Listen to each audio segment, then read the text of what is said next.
لله والصلاة والسلام على رسول الله وعلى آله وصحبه ومن والاه. لذلك يتحجب صفة القضاء صيام رمضان የረመዳን ጾም የመክፈል ባህሪ እንዴት ነው መክፈል አለብን ረመዳን ቀጣ ካለብን የሚለው ሲሆን አንደኛ አላህ عز وجل أوجب صيام رمضان قضاء في هذه الأعضاء ከምክንያት ባልተቤት ውጭ በሆኑ አካል በትኩሱ ረመዳን እንድንጾም አላህ ይታፈ አድርጓል። وقضاء في حق الأعضاء በምክንያት ባልተቤቶች ደግሞ ቀዳ እንድንከፍል እድሉን አመቻችቶልናል። التي تزول كالسفر ሊወገድ በሚችል ምክንያት መንገደኝነት ሊሆን ይችላል፣ ወለ ሐይድ ወረባ ሊሆን ይችላል፣ ወለ ጣዓም في حق من لا يستطيع الصيام أداء በትኩሱ ለመጾም የማይችል ولا قضاء ከጊዜ በኋላ ተነስቶለት በቀዳ መልክም ለመክፈል የማይችል ሰው ደግሞ በየቀኑ እያበላ ቀኑን እንዲያሳልፍ አላህ አዟል። ለምሳሌ ከልከቢሪ የጃጁ ሽማግሌዎችን ይመስል ወልመሪድ الذي لا يرجى برؤه ፈውሱ የማይጠበቅ ህመምተኛን ይመስል ወነሕዊሂማ መሰላቸው ይላል።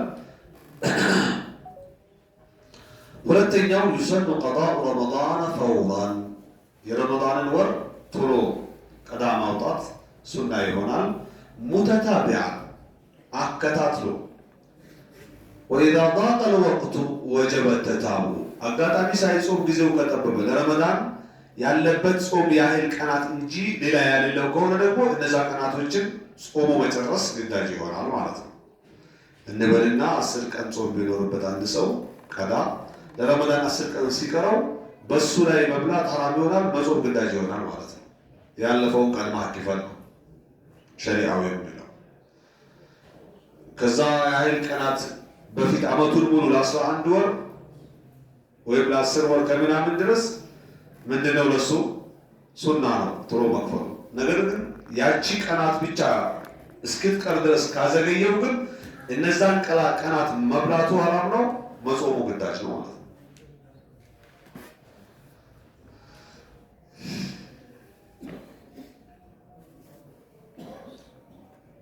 وإن أخر قضاء رمضان إلى ما بعد رمضان كرمضان ውጭ ድረስ ሌላ ሁለተኛው ረመዳን ገብቶ እስኪወጣበት ድረስ ካዘገየ ቢያዘገይ በغير عذر ያለ በቂ ምክንያት فهو آثم እሱ ወንጀለኛ ነው። ለዚህ ነው መጾሙ ግዳጅ ነው፣ መብላቱ ሐራም ነው የሚለው። فهو آثم እሱ ምንድነው? ወንጀለኛ ነው። وعليه القضاء والتوبة والاستغفار እሱ ላይ ቀዳ ግዳጅ ይሆንበታል፣ መክፈል አለበት። ቢዘገይም ተውበትና እስትግፋር ማድረግ አለበት፣ ወደ ጌታው መዋደቅ አለበት። ሁለተኛ ይሄን ነገር ላለመጥቀም ምን አንከልክሎኝ እስካሁን ሳልወጣ የቀረሁት የሚል ስሜት ሊኖረው ይገባል። ሶስተኛው من أفطر رمضان أو بعضه عالما متعمدا ذاكرا ረመዳንን ወይ ከፊሉን ሙሉ 30 ቀን ሊሆን ይችላል፣ ከፊሉን ወይ አንድ ሶስተኛው ወይ አንድ ስድስተኛው ቢበላ አንድ ሰው ዓሊማን መብላት እንደማይቻል አውቆ ሙተዓምደን ሳይረሳ ሆን ብሎ ዛኪረን ሙተዓምደን ማለት ሳይሳሳት ሆን ብሎ ዛኪረን አስታውሶ ሳይረሳ ብላ ዑዝር ያለ በቂ ምክንያት ከበላ ፈላ ዩሽረዑ ለሁ القضاء ቀዳ መክፈል ለሱ አልተደነገገለትም። ወላ የስሁ ምንሁ አይበቃለትም። وهو آثم إثما عظيما كبادن وانجلا وانجلوان فعليه التوبة والاستغفار እንደገና ተውበት እስትግፋር ነው በሱ ላይ ያለበት ይላል። በቃ ጾምን በመተው እንደ ከፈራ አድርጎ ነው የሳሉት አለው ማለት ነው።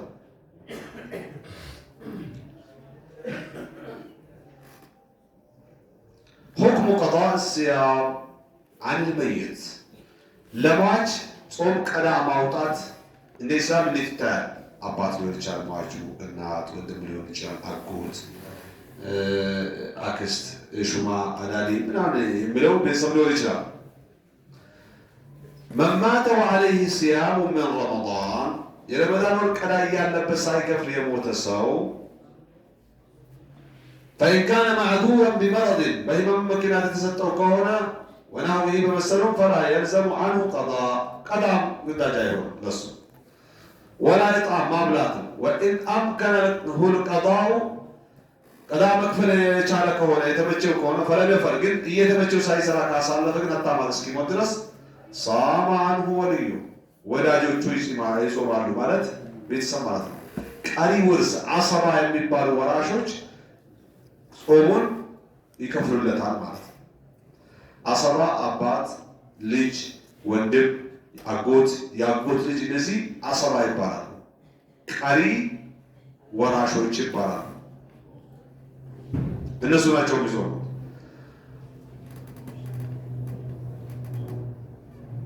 ወመን ማተ የሞተ ሰው ወዐለይሂ ሰውሙ ነዘር የስለት ጾም በሱ ላይ ኖሮበት አው ሐጁ ነዘር ወይ የስለት ሐጅ ኖሮበት አው ኢዕቲካፉ ነዘር ወይ የስለት ኢዕቲካፍ መቀመጥና በሱ ላይ ኖሮ አው ነህው ዛሊከ ወይም መሰሉ ነገር ኡስቱሒበ ሊወሊይህ ቀዳኡ ይህን ነገር መክፈል ቀሪ ወራሽ ዘመዶቹ ላይ ይወደድላቸዋል።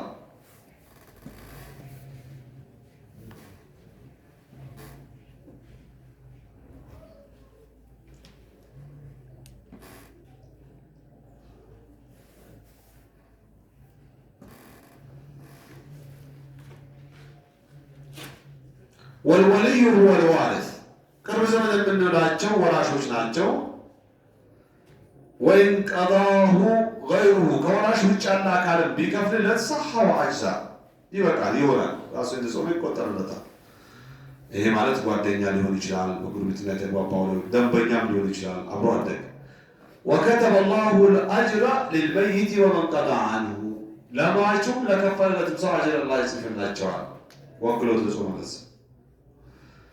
عن عائشة رضي الله عنها أن رسول الله صلى الله عليه وسلم قال من مات وعليه صيام صوم ربة يموت صام عنه وليه كانوا زمانه شيء صوم له وعلوه متفق عليه بخار مسلمين تسمعوا بالزجبان ولا حكم صوم يوم العيد يعيد لت مصومنا أصلا كتوسن الملكات يحرم على المسلم صوم يوم عيد الفطر وعيد الأضحى የኢደል ፍጥርና የኢደል አድሃ ቀን ሁለቱን ዓመታዊ በዓሎች ቀን መጾም ምን ይሆንበታል? ሐራም ይሆንበታል።